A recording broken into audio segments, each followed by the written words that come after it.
සාදරයෙන් පිළිගන්න සංගලොක් channel එකට. ඉතින් අදත් ආවේ ඔයාලට පොඩ්ඩක් දැනුමට යමක් දෙන්න කියලා. මොකද මේ මල්ලි කෙනෙක් අහලා තිබ්බ ප්‍රශ්න ටිකක්. ඒ ප්‍රශ්න වලට මම පොඩි උත්තර ටිකක් දෙන්නම්. උත්තර කියන්නේ මම දන්න විදියට. රයිට්. එයා අහලා තියෙනවා රුසියාවේ ඉඳන් වෙන රටකට විසිට් කරන්න පුළුවන්ද කියලා. මම සරලව කියන්නම් මෙහෙමයි. ඔයාලා එන යුනි එකත් එක්ක ඒක ඩිපෙන්ඩ් වෙනවා. හරි ගොඩක් යුනි මම දන්න තරමින් එහෙම දෙනවා නම් අනිවාර්යෙන්ම ඔයා ලැන්ග්වේජ් ප්‍රෝග්‍රෑම් එකට ඇවිල්ලා ඔයාට ඒක ලැබෙන්නේ නැහැ. ඔයා ඒක ඩිග්‍රී එකක් හරි එතනින් එහාට ඉගෙන ගන්නවා නම් ඔයාට මෙහෙ වැකේෂන් දෙනවනේ යුනි වලින්. ඒකට වැකේෂන් එකක් ඔයාට වෙන රටකට විසිට් කරන්න යුනි එකෙන් ලෙටර් එකක් ගන්න වෙනවා. ඒ ලෙටර් එක ගත්තාන් පස්සේ ඔයාට විසිට් කිරීමේ හැකියාවක් තියෙනවා. හරි ඒක ගැන මට අවබෝධයක් නැහැ. හැබැයි ඕක තමයි කතන්දරේ. සරලවම කියනවා. එතකොට යුරෝපෝ ඒක ගැටලුවක් නැහැ. හැබැයි මේ ප්‍රොසීජර් එක අරක තමයි. එතකොට ලැන්ග්වේජ් එක කරන කාල සීමාව තුර මේ මල්ලි අහලා තියෙනවා ලක්ෂ දෙකක්වත් හොයන්න බැරිද කියලා. මේක මෙහෙමයි. එතකොට ඔයාලා ෆුල් ටයිම් පාර්ට් ටයිම් කියලා ලැන්ග්වේජ් ප්‍රෝග්‍රෑම් එක කොටස් දෙකකට දිනවනේ. දැන් මාත් එක්ක මම ෆුල් ටයිම් ඇවිල්ලා තිබ්බේ. මගේ යාළුවෙක් ආවා පාර්ට් ටයිම්. එතකොට එයාට සතියට 2 දවසයි. සමහරවල් ඒ සතියට ඒ පැය ගානක් ඔන්ලයින්. එතකොට දැන් මට තිබ්බේ කේස් එක දැන් උදේ 8ට පටන් ගත්තාන් පස්සේ හවස ඒ කියන්නේ දවල් 2 විතර වෙනකම් මට ක්ලාසස් තිබ්බා මුල. එතකොට මම ඇවිල්ලා මුල මට මම ජොබ් එක ඉම්පෝට් ඒ කියන්නේ ජොබ් එක තමයි මම පෙම් ගත්තේ දුන්නේ. එතකොට මට මුල ජොබ් එකයි දෙක තුනම බැලන්ස් කරගන්න මේ පොඩ කොමින්න. එතකොට මට ජොබ් එකයි ඉගෙන ගන්න එකයි ඔය දෙකම බැලන්ස් කරන්න හරිම අමාරුයි ෆුල් ටයිම් ආවම පස්සේ.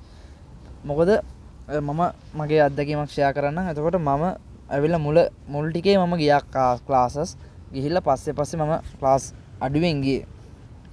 එතකොට ෆුල් ටයිම් කෝස් වල පාර්ට් ටයිම් වලත් ගෙන්නනවා. අනිවාර්යෙන් ඔයාලා යුනි යන දවසට යන්න මුල. මොකද මුල ඇවිල්ලා ආපු හැටි ජොබ් කරන්න පටන් ගන්න එපා. එතකොට යාලා ගෙන්නලා අහනවා මොකද්ද ඔයාලා රීසන් එක. සමහර යුනි වල මගේ යාළුවෙක් රෙඩ් සීල් එක ගහලා යවපු අවස්ථාවකුත් තිබ්බා.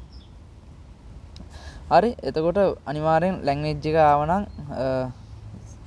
දැන් මම ආපු යුනි එකේ නම් තිබ්බ සිස්ටම් එක පළවෙනි පාර ගෙන්නුවා. දෙවෙනි පාර ඇවිල්ලා අපෙන් ලෙටර් එකක් සයින් කරගත්තා. sorry මේ ලෙටර් එක සයින් කරගත්තා. මේ මොකද්ද රීසන් එක කියලා. එන්නේ නැති වෙන්න හේතුව. එතකොට ඒකයි ඔය පාර්ට් ටයිම්ද ෆුල් ටයිම්ද කියන එක පොඩ්ඩක් හරියට අවබෝධයක් ඇති වෙන්න. මොකද ෆුල් ටයිම් ආවොත් ඔයාලට යුනි හොස්ටල් එකක් ගන්න පුළුවන්. ජුනියර් හොස්ටල් එක. පාර්ට් ටයිම් આવොත් ගන්න බෑ. එළියෙන් ඔයාලට ගන්න වෙන්නේ. එතකොට එයා මල්ලි අහලා තිබ්බ ප්‍රශ්නේ ලක්ෂ 2ක් වගේ හම්බන කරුණු මේකයි. මම මුල සාමාන්‍ය ෆුල් ටයිම් ඇවිල්ලා සාමාන්‍යයෙන් මම සිකුරාදා සෙන්සුරාදා ඉරිදා ඔය දවස් 3 විතරයි වැඩ කරේ. දවස් 3යි දවස් 4ක් වැඩ කරා. නයිට් එක මට තිබ්බේ. නයිට් ඩේ ජොබ් කරන්න බෑ. නයිට් එක තමයි ෆුල් ටයිම් આવුත් කරන. මොකද උදේ යුනියන් තිබ්බ නිසා සාමාන්‍ය ඇවරේජ් අපි මාත් දැනටත් වැඩ ගන්න මෑන් පවර් ගොඩක් මෑන් පවර් තමයි ගොඩක් තියෙන්නේ. මේ මෑන් පවර් ටූ තමයි යන්න තියෙන්නේ. ඉතින් මෑන් පවර් සාමාන්‍ය 3000ක් කියලා හිතන්නකෝ. 3000න් සාමාන්‍ය 4 වැඩි කරනවා 12000යි. 12000 48000යි. රූප 48000ක් වගේ සාමාන්‍ය තියෙන. ඕක 3.0 රේට් එකකින් වැඩි කරලා බලන සාමාන්‍ය 3.50 තියෙන 3.60 තියෙන. මේක මෙහෙමයි. ඒක සමයක කියන්නේ වින්ටර් එකේදී පොඩ්ඩක් රූබල් එක බහිනවා. ලංකාවේ රේට් එක සමයකදී අප් වෙනවා. ඉතින් ඕක හැම වෙලෙම එකම ෆිට්ස් ගානක් තියෙන්නේ නැහැ. ඒක ඉතින් පොඩ්ඩක් ඔයා කන්වර්ට් කරලා බලන්න ඕනේ. ඒකයි අනිත් කාරණාව. ඔයාලා මම නැවතත් කියනවා ඔයාලා එන කෝස් එක මොකද්ද කියලා පොඩ්ඩක් හොයලා බලලා එන්න. මම නම් ගොඩක් රෙකමන්ඩ් කරන්නේ අර ජොබ් වීසා යනවා වඩාත් හොඳයි. ගැටලුවක් නැහැ. අර කාවත් ඔයාට ජොබ් කරන්න පුළුවන්. හැබැයි ඔයා පාර්ට් ටයිම් එනවා නම් අනිවාර්යෙන් ඔය සතියේට ගිහිල්ලා ලැන්ග්වේජ් එක කරගන්න තරමට තමන්ට හොඳයි. ඔයා රැකියා කරන තැනදී වුණත් ඔයා ඉස්සරහට යන්න. මොකද මේ ඉංග්‍රීසි භාවිතයේ නැහැ. එතකොට ඔයාලා කන්වර්සේෂන් කරන්න වෙන්නේ භාෂාව හොඳට තියෙනවා නම් ඔයාට ඉස්සරහට යන්න පුළුවන්. ඒක නිසා ඒකයි මේ අවුරුද්දේ ඔයාලා ආවනම් ඊළඟ අවුරුද්දේ වීසා ගහන්නත් ඔයාලා මේ අවුරුද්දේ ආපු හැටි සේව් කරන්න පොඩ්ඩක් බලන්න. අනිවාර්යෙන් යුනි ෆුල් ටයිම් කරන කට්ටියට යුනික හොස්ටල් එක 3800ක් වගේ තමයි. ඒක මං හිතන්නේ ෆුල් ටයිම් කෝසස් වලට විතරයි මං හිතන්නේ තියෙන්නේ. අපේ යුනික කියන්නේ මම කියන්නේ ඒක යුනිකින් යුනිකට වෙනස් වෙන්න පුළුවන්. නැත්තම් එළියෙන් ඔයාලට ගන්න දෙන සාමාන්‍ය එළියේ එපාර්ට්මන්ට් වගේ තියෙන එපාර්ට්මන්ට් හොස්ටල් තියෙනවා. ඉතින් සාමාන්‍ය 9000 ඉඳලා 15000 වෙනකන් ඉතින් ඔය රේන්ජ් එකේ එක ගණන් වලට තියෙනවා. මම ඔයාලට ඒකත් අයිඩියා එකක් දෙන්න කිව්වේ.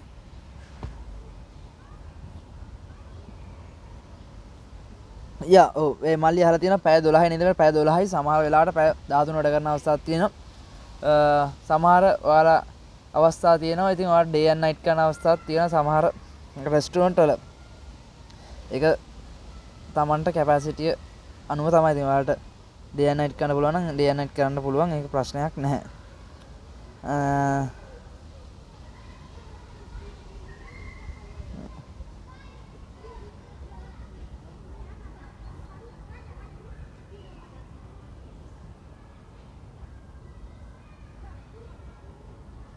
ඒ කියන්නේ මේ ආපු කාලය ඇතුළත ලක්ෂ 2ක් කියන ලැන්ග්වේජ් එක කරන අතර ලක්ෂ 2කට වඩා ඇව්ව හැකි.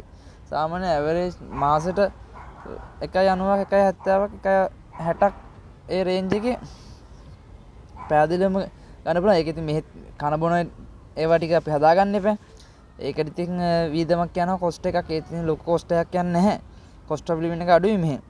ඒක නිසා නැතුව මේ ඔයාලා ඒකෙන් සේව් කරන්න ඕනේ අනිවාර්යෙන් ලබන අවුරුද්දේ වීසා එකට. එතකොට ඒක වෙන යුනියකින්ද ඒක වෙන කතන්දරයක්. මම ඔයාලට ආපු ප්‍රශ්නෙට උත්තර දෙන්න. එතකොට මේ අනිවාර්යෙන් මේ ටික තමයි අහලා තිබ්බේ. එයා රටකට මු වෙන්න පුළුවන්ද කියලා මම ඒකට උත්තරේ දුන්නා. අනිවාර්යෙන් කොලයක් අවශ්‍ය වෙනවා. ඒ කොලේ අවශ්‍ය කියන්නේ ඒ කියන්නේ ඩිග්‍රියට තමයි අපේ එකේ දෙන්නේ. මොකද ඩිග්‍රියක් කරාන් පස්සේ තමයි වැකේෂන් හම්බුනාන් පස්සේ අපිට වෙන රටකට ට්‍රැවල් කරන්න එන්න කියලා තමයි ඔය අපේ මේ අපේ යුනියක මෙහෙම ඩිග්‍රියක් කරන. ඒ කියන්නේ ඔය වගේ ඩොකියුමන්ට් එකක්. ඒක අවශ්‍යයි. එතකොට මම තව දැනුවත් වීම පිණිස කියන්නම් ඔයාලට අනිවාර්යෙන් ඔයාලා මේ දේවල් තවත් රිසර්ච් කරලා එන්න. ෆුල් ටයිම්ද පාර්ට් ටයිම්ද මොකක්ද දෙන යුනි එක. එතකොට යුනි එකේ මොනවද රූල්ස් සමහර යුනි තිබ්බා එක්ස්පීරියන්ස් එකකින් අපේ සමහර යාළුවන්ගේ ඒ කියන්නේ ක්ලාස් නොගිහින් ඉන්න එපා. ක්ලාස් නොගිහින් හිටියාන් පස්සේ කට්ටිය ගෙන්නනවා. මගේ අත්දැකීම ෂෙයා කරන්න. අනිවාර්යෙන් මුලින් ආපු හැටි ක්ලාස් නොගිහින් ඉන්න එපා. ජොබ් එකට පැනලා ජොබ් එක කර කර ඉන්න එපා. එතකොට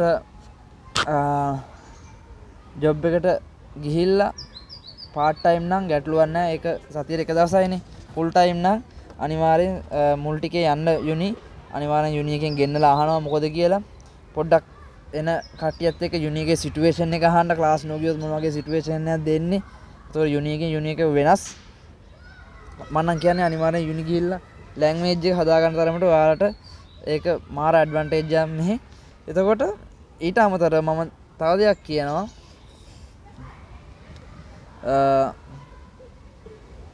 කවුරුත් කරන්නම් වාරේ දෙයක් කරන්න එපා. අරයා කට් කරා කියලා මම කට් කරන්න යන්න එපා. ඔයා ආපු කාර්යය තියෙනවා. ඒ කාර්යයට ඔයාලා දුවන්න. අරයා යන්නේ මම මාත් යන්නේ කියලා ඩිපෙන්ඩ් වෙන්න යන්න එපා. ස්වාධීනව යන්න. ඔයාට මොකද ප්‍රශ්න ඇති වුණොත් තමන් විතරයි. ඒක නිසා මුල් ටිකේ ලැන්ග්වේජ් එක කරගන්න. ඊට අමතරව මම තව දෙයක් මතක් කරන්නේ ඔයාලා ජොබ් එකකට ආපු හැටි ගියොත් පොඩ්ඩක් හොයලා බලන්න මේ මෑන් පවර් නම් මේ මෑන් පවර් එකේ හැම මාසෙකම පඩි ටික නිසියාකාරව ගෙවලා තියනවාද කියලා ඒ කට්ටියට. කියන්නේ පඩි හෝල්ඩ් ඒ කියන්නේ පඩිය නොගෙවලා ඉඳන අවස්ථා තියෙනවනම් ඒවා ස්කිප් කරන්න. ගොඩක් ජොබ් මනි කියලා ගන්නවා. ඉතින් ඒ පොඩ්ඩක් මෙහෙට ආවන් පස්සේ කට්ටිය දාද්දි ඒවා හොඳ ජොබ්ස් දානවා.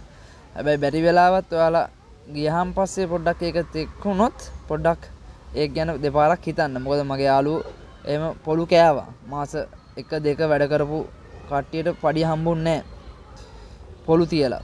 ඉතින් ඒ වගේ මම පොඩි අයිඩියා එකක් දුන්නේ අවබෝධයට මේවා දන්නේ නැති නිසා. මොකද මේ ඇවිල්ලා ඒක දැනගන්නකම් මේ ඔක අවබෝධයක් නැහැනේ. අපි මොකද ගොඩක් මෑන් පවර් ට්‍රු තමයි අපි ජොබ් එකට යන්නේ. මොකද ෆස්ට් ටයිම් එතනදී ඒ මෑන් පවර් හැන්ඩල් කරන පුද්ගලයා හෝ ඒ කාන්තාව වෙන්න පුළුවන්. එතකොට ඒ කට්ටිය අපිට හරි නිසාකාර සැලරි ගෙවනවද අපේ මොකද අපි මාස දැන් 15 වෙන්න පුළුවන්. එතකොට අපි මාසයක් හෝල්ඩ් කර ඉන්නවා. ඒ කියන්නේ ඉඳලා නොගෙව ඉන්න පුළුවන්. ඒක නිසා යන ජොබ් එක මොකද්ද බර්කින් වල ගොඩක් ගෙවනවා. ඒකෙත් මේ බර්කින් වල තියෙනවා. ඉතින් අර සමහර අයට ගෙවපු නැති අතන ඒ කට්ටිය මේ මැනේජර්ත් එක්ක වැඩ කරපු ෂීට් එකක් තියෙනවා යවන්න. ඒ ෂීට් එක දැම්ම නැතුනම තමයි පඩිය වැටෙන්නේ නැත්තේ. ඉතින් ඒ වගේ අර අවබෝධයක් නැතුව අපේ කට්ටිය වැඩ කරලා තිබ්බ බර්කින් එකේ පඩි ගෙවන. හැබැයි පස්සේ හොයලා බලද්දි ඇත්තටම වෙලා තියෙන්නේ ඒ මැනේජර්ට ගිහිල්ලා නැවත කතා කරලා අපේ ෂීට් එක අපේ මෑන් පවර් වලන එක්කෙනාට දාන්න ඕනේ. ඒකට තමයි යා පඩිය රිලීස් කරන්නේ. එතකොට ඒ වගේ තියෙනවා. ඉතින් අවබෝධයක් ඇතුව ඒ දේවල් බර්කින් මතක හරි බර්කින් තමයි. ඉතින් රෙස්ටොරන්ට් තියෙනවා. ඉතින් ජොබ්ස් තියෙනවා. එතකොට ලැන්ග්වේජ් එකත් කරගන්න ජොබ් එකත් ඔයාලට කරගැනීමේ හැකියාවක් තියෙනවා. ඒ එක්කෙනාගේ කැපැසිටිය වෙනස්. ඒක නිසා මම කියන්නේ අර ඩිපෙන්ඩ් වෙන්නේ නැතුව තමනුත් ස්ටඩි කරලා ලැන්ග්වේජ් එක පොඩ්ඩක් ලංකාවේ වෙනුත් බලාගෙන මෙහෙට ඇවිල්ලා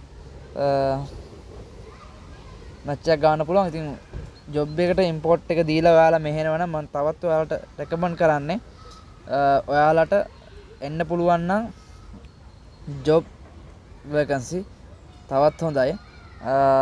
එහෙම බැරි නම් ඔයාලා ස්ටඩි ඇවිල්ලා ඔයාලට ජොබ් එකක් කරගැනීමේ හැකියාවක් තියෙනවා. ඒ වගේම ලැන්ග්වේජ් එක මිස් කරගන්නත් එපා. යුනි ගිහිල්ලා ලැන්ග්වේජ් එකත් කරගන්න. ක්ලාස් 4-5 හරි නොගිහින් ඉන්න එපා යන්න. ඉතින් ඔය ටික තමයි මම ඔයාලට දෙන්න ඕනේ මගේ අත්දැකීම් විදිහට. ඉතින් ඔයාලට මොකක් හරි ප්‍රශ්නයක් තියෙනවා නම් කමෙන්ට් සෙක්ෂන් එකේ මට මැසේජ් එකක් දාන්න. මම ඔයාලට රිප්ලයි වීඩියෝ එකක් අනිවාර්යෙන් අරන් එන්න. එහෙනම් හැමෝටම ජය වේවා. එහෙනම් ගිහිල්ලා එන්න. ආයෙ ලස්සන වීඩියෝ එකකින් හම්බෙමු.